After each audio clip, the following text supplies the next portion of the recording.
سورہ النحل 7واں رکوع۔ پوری کائنات اللہ کے سامنے سر بہ سجود ہے، اے انسان تو بھی اسی کے سامنے سر بہ سجود رہ۔ وقال اللہ لا تتخذوا الہین اثنین انما هو الہ واحد فایای فارہبون، اور اللہ نے فرمایا کہ دو معبود نہ بناؤ، وہی ایک معبود ہے، وہی احد ہے، ذات میں اور بے مثال ہے صفات میں، عبادت بھی اسی واحد لا شریک کی ہونا چاہیے، بس مجھی سے ڈرتے رہو، دیکھو غیر کے سامنے کبھی سر نہ جھکانا۔ وَلَهُ مَا فِي السَّمَاوَاتِ وَالْأَرْضِ وَلَهُ الدِّينُ وَاصِبٌ أَفَغَيْرَ اللَّهِ تَتَّقُونَ،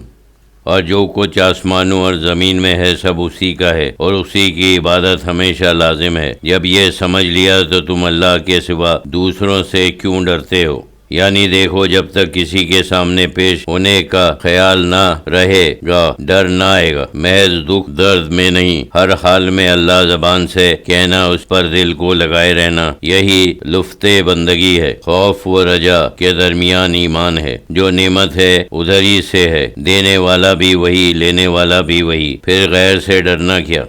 وما بکم من نعمت فمن اللہ ثم اذا مساکم الضر فالیہ تجرون، اور جو کچھ نعمتیں تم کو میسر ہیں تو وہ اللہ ہی کی طرف سے ہیں، پھر جب تم کو کوئی تکلیف پہنچتی ہے تو تم سب سہارے چھوڑ کر اسی کے آگے فریاد کرتے ہو۔ ثم اذا کشف الضر عنکم اذا فریق منکم بربہم یشرکون، پھر جب وہ تم سے تکلیف کو دور کر دیتا ہے تو تم میں سے ایک گروہ کے افراد اپنے رب کا شریک ٹھہرانے لگتے ہیں۔ لِيَكْفِرُوا بِمَا آتَيْنَاهُمْ فَتَمَتَّعُوا فَسَوْفَ تَعْلَمُونَ، تاکہ جو کچھ ہم نے انہیں دے رکھا ہے اس کی ناشکری کریں، تو مشرکو ان نعمتوں سے دنیا میں چند دن فائدہ اٹھا لو، پھر تم کو اپنا انجام کار ان قریب معلوم ہو جائے گا۔ وَيَجْعَلُونَ لِمَا لَا تَعْلَمُونَ نَصِيبٌ مِّمَّا رَزَقْنَاهُمْ تَاللَّهِ لَتُسْأَلُنَّ عَمَّا كُنتُمْ تَفْتَرُونَ، اور کافروں کا تو یہ حال ہے کہ ہماری دی ہوئی روزی میں سے ان کا حصہ لگاتے ہیں جن کے بارے میں انہیں کچھ علم نہیں۔ یہ کفار اپنی کھیتی اور اپنے مال میں سے بتوں کا حصہ نکالتے ہیں تاکہ ان کے ضرر سے محفوظ رہیں یا ان سے فائدہ اٹھائیں۔ انہیں تو یہ بھی معلوم نہیں کہ بھلا یہ بت ان کی کیا مدد کر سکتے ہیں، خود محتاج ہیں، پھر بھی وہ ان کی قدرت کے متعلق طرح طرح کے افسانے گڑھتے رہتے ہیں، خود بھی گمراہ ہوتے ہیں، دوسروں کو بھی گمراہ کرتے ہیں۔ قسم ہے اللہ کی کہ جو کچھ تم گڑھتے رہتے ہو اس پر تم سے پرسش ضرور ہوگی۔ یعنی ان کافروں کی بد نصیبی اور گستاخی تو دیکھو کہ غیر اللہ میں خدائی صفات و خصوصیات تلاش کرتے ہیں اور دوسری طرف خدا کی طرف انسانی کمزوریوں کو منسوب کرتے ہیں۔ وَيَجْعَلُونَ لِلَّهِ الْبَنَاتِ سُبْحَانَهُ وَلَهُم مَّا يَشْتَهُونَ،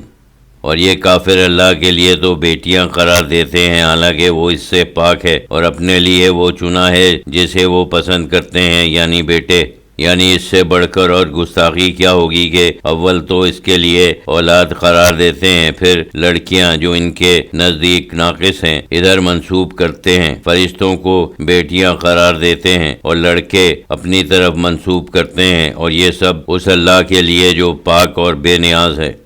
وَإِذَا بُشِّرَ أَحَدُهُم بِالْأُنثىٰ ظَلَّ وَجْهُهُ مُسْوَدًّا وَهُوَ كَظِيمٌ، اور صورتحال یہ ہے کہ جب ان میں سے کسی کو بیٹی کے پیدا ہونے کی بشارت ملتی ہے تو اس کا چہرہ اضمحلال قلبی سے سیاہ پڑ جاتا ہے اور وہ غصہ پی کر رہ جاتا ہے، دل ہی دل میں گھٹتا رہتا ہے۔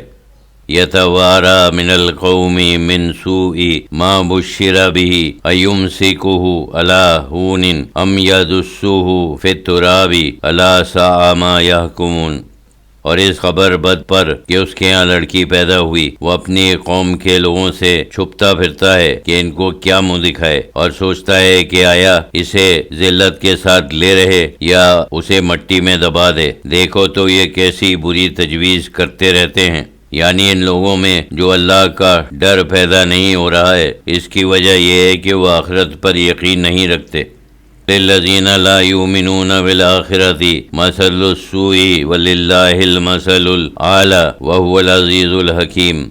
جو لوگ آخرت پر یقین نہیں رکھتے ان کا برا حال ہے، ہر طرح کے عیبوں میں گرفتار، انجام سے بے خبر، اور اللہ تو بڑی شان والا اور بڑا زبردست حکمت والا ہے، بھلا وہ اللہ کو کیا تھکا سکیں گے۔